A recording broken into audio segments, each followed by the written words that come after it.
Welcome back to Newcastle Fans TV. Outside Rochdale, you can just probably see the away buses right behind us there, when Newcastle have managed to get a 1-1 draw against and the police car legally parked. Allegedly. No, Newcastle won, Rochdale won. Newcastle get a replay. I'm very lucky to get a replay, by the way. Make sure you stay tuned for the last word. Lee will be presenting that one as well. Player scoring ratings, whatever you want to be called, it gets used anyway. So Scoring the players, yeah. Scoring the players, yeah. Martin Dubravka, Lee, has kept us in it, and that's probably the reason why we're still in the FA Cup today. 100%. Didn't have much to do in the first half. Second half, he was the busier goalkeeper. He's our best player today, and he kept winning the FA Cup. 8 out of 10. 3 centre halves. Isaac Hayden was playing the left of the 3. I thought he was fine first hour. I thought he was probably the best centre half of the 3. If I'm being brutally honest, I thought Fernandes was a bit poor, but we'll talk about him a little bit later. Comfortable on the ball like he always is. I thought Wilbraham was a bit of a battle between him, but I thought he was okay. I'd probably say 6 out of 10 for Isaac Hayden. Fernandes, captain in the team today. I knew you would give me him. When Wilbraham came on, he just didn't know what to do with him. Yeah, and you've got to give credit to Rochdale, because obviously the tactical approach in the first half, bringing Matheson on, brought Wilbraham on at half-time, wasn't it?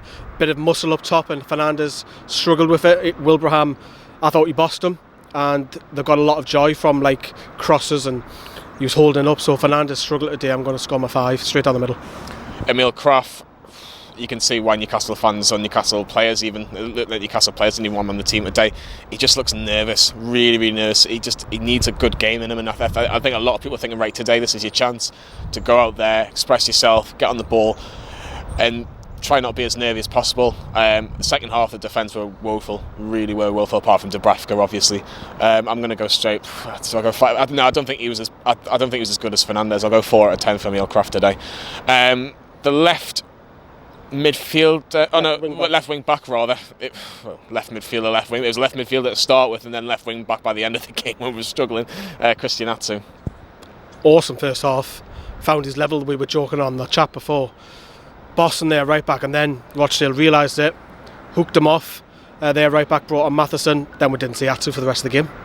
So first half sensational. The last hour very, very poor. I'll score my 6 because of the first half an hour only, but he went down a notch or 2 for the last hour. He was very bright, you can't deny that. A little bit. I just don't think I would have gone that high for him. I think get your comments in if you agree or disagree with Lee's rating of 6 out of 10 for Christian Atsu. We're going to go on the right hand side, and Dion Jedlin. First half, like you mentioned, we were getting so much joy down that right hand side. Jedlin was getting crosses through. Sometimes his crosses was doing it more, because after half an hour we didn't see Atsu. We didn't, but what we did get from Jedlin, we did get the pace, and Rochdale's left-hand side just didn't know what to do. And we did get that a little bit in the second half. He just wanted his crosses to improve. We've said this for how many years now, never mind months, years. Improve your crossing and you could be a very, very good fullback. I thought he was better than Atsu. I'll go 6 out of 10. I don't think he was actually one of our better players today. He's playing with like pain, isn't he? He'll have loads of painkillers, won't he? Yeah, you can see this. Like obviously his hand's bandaged up, and I thought he got a bit of a knock in the first half. I'm being brutally honest. I think he tried to go for a run, and he just like thought, I'm not gonna go for that, because I feel like I might pull something. So hopefully he's not injured for too long. If he's hopefully back for the Wolves game next week. Matty Longstaff, Lee in the middle. Didn't see enough on the ball. First half he was hovering over to where we were on the right hand side. He's the least experienced in the Newcastle side, but straight down the middle. I'm going to score him an average. He had an average game, 5. Sean Longstaff had a lot of the ball, but he has too many touches for me. I think he was expecting the referee to blow for free kicks, and sometimes it didn't pay off. I don't know. For me, I think he just needs to get a bit of the old Sean Longstaff back from last season. I think we haven't really seen a lot of that this season. Why? I don't know. But I just felt when he's on the ball and when he has loads of time, anybody can look really, really good.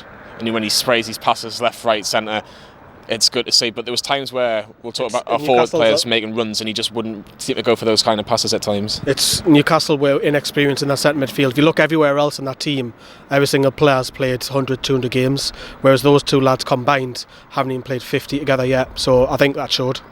I'll go 5 as well. I'll go 5 for Sean Longstaff as well.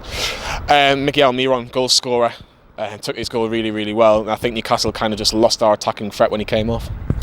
Yeah, he was hacked down a couple of times, little nasty bites. Fantastic scenes you would have seen in the match vlog when he came over and celebrated with the Toon fans. Very, very bright. but it's against the League One side. That's all these scoring the players that we're doing. It's against League One, and Dubravka an 8. He's my man of the match, but I'll give Miggy a 7 because he scored the goal. It was very bright, but faded second half. Hopefully he was only rested. There's not too much in that when he was substituted after an hour and 65 minutes. 7. Yoshinori Muto just couldn't really get involved. He had one chance in the first half, which was well saved by their goalkeeper. I think it was Sanchez. I apologise if that's wrong, but I don't think he did enough, really. He was making runs that we expect Yoshinori Muto to Well, he's make. had 2 games to try and impress, and has he? Well, unfortunately, I wasn't at the Leicester game, but from what I've been heard or what people have seen, it wasn't great. Our videos, if I Exactly, watch Newcastle fans TV, they'll tell you. No, I thought Yoshinori Muto was bang average, to say the least, today. Really was bang average. I'll go straight down the middle, 5 out of 10. I think you've been kind. I think he was even worse than that. Where was he? I'll probably score him a 2. I think it was shocking. He had that one chance, but again, he got injured as well early on in the second half. Which is not what you want, an injury again. Although he's not with regular first team, the last thing you want from this game is injuries and replays. The only reason why I would give him a little bit higher was because when he came off, we just kind of lose our shape a little bit. 2 Magpies. Oh well. Ironic. I know, exactly. No, for me, Muto, when he came off, we just lost a little bit of, dynamism going forward, so probably gets a little bit higher mark. Right, this one's going to divide opinions. Not. Joelinton didn't do very well today against Rochdale, 18th in League One. Whoever scouted Joelinton today needs to watch that clip of him today, that 90 minutes, and go, why is he a £40 million number 9 for Newcastle United today? I know you scored Muto 5 and I was going to knock him down to 2, but if I'm scoring Muto 2, yes, Joelinton was a lot more involved, but there's a couple of wasted chances. I remember cutting him with his left foot. He's got to score that chance with his left foot. Yeah, he has to, but not just that. He got out-muscled, and I think... Out-fought. Yeah, they wanted more of the defence. Where was his link-up play? That just wasn't there today. I think Andy Carroll would have brought that today. Very, very poor. And the thing is that he's guaranteed to start every game. Should he be guaranteed to start? No, he shouldn't. Next week at Wolves. We're going to be at Wolves next week. If Joelinton's starting next week, are we happy? He'll only start. No, in fact, I'll rephrase that. He will start, regardless of injuries. You're telling me if Andy Carroll's fit, in Saint-Maximin, maybe comes off the bench, and I would, at the minute... He'll start. I'd rather...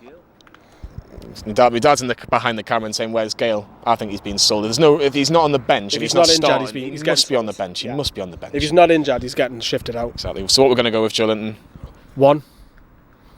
I think I'm being kind. Do you agree with Lee? 1 out of 10 for Joelinton. Get your comments in below for that as well. Substitutes. First substitute was Sung-Yueng for Yoshinori Muto. Again, are we going to see him in a black and white shirt, or an orange shirt rather, today in February? I think he might be off in the window as well, if rumours are to be heard. Didn't do a great deal, didn't do anything spectacular. I'll go 5 out of 10.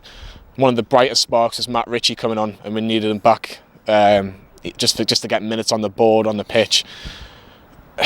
He's still got the determination, but we needed more of him in the game, didn't we? The bigger picture is Matt Ritchie didn't have much of the ball. He's not going to score high, but the bigger picture is that we've got Matt Ritchie back. That's a huge positive when he came on. And you heard the fans and singing him Magic Hat and all that. Yeah. Going forward, we'll have a week off. I wouldn't put it past him to start next week at left wing back against Wolves. I'll be surprised. Why not? Another week in training. Against Adama Traore next week. Why not? Who are you going to put there?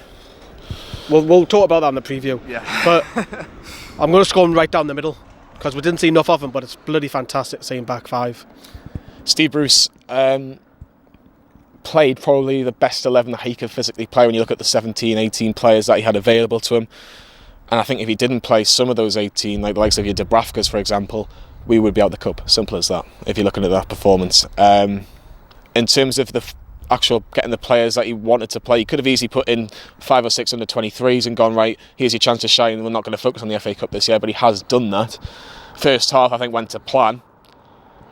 But why are we still, at the end of the game, going, we're lucky to be in the FA Cup? Yeah, you're nervous as hell going in when they got that equaliser, and Wilbraham loves a goal against her. Right, okay, so you're playing 5 at the back against a League One side. That's the first question that the lads had in the chat. And then the second one, okay, can you influence the game? Can you change it? We're 1-1. Do you really want that replay? You've still got another substitute. You've got a striker on the bench. Why aren't you bringing him on? Yes, it's his debut, Ellis Sorensen, but you've got an extra body up top, and he's going to offer you something totally different to Joe Linton, who didn't offer nothing today. So that's the two questions I would ask you. Two very, very good questions, but I think it'll be dark by the time we actually answer those questions today. Yeah, it is a bit. We are doing it in daylight as well, isn't it? Well, it's been a tough afternoon, but Steve Bruce, for me, the plan worked. 55, 60 minutes in. Look, if we're coming away with a 1-0 win and win the fourth round of the FA Cup, we avoid a replay, but we have that pressure on us. I think a lot of fans would be going, if we play better in the next round and we get a team of that similar level in the next round, then fine. That would be a fright for us. But because Wilbraham scored the goal, and we're probably... A 40-year-old who scored. A 40-year-old who scored, but I wouldn't say we're holding on towards the end. I think Rochdale had chances before that. I don't think they had many chances after that, apart from maybe the one where Atsu makes that mistake.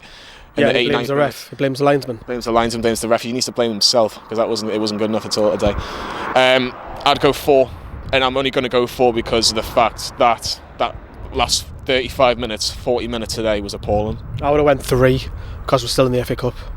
That's it. 3-4. We'll go 4. Why not? We'll go 4. Make sure you catch the last word with me and Lee. Will be later on this evening.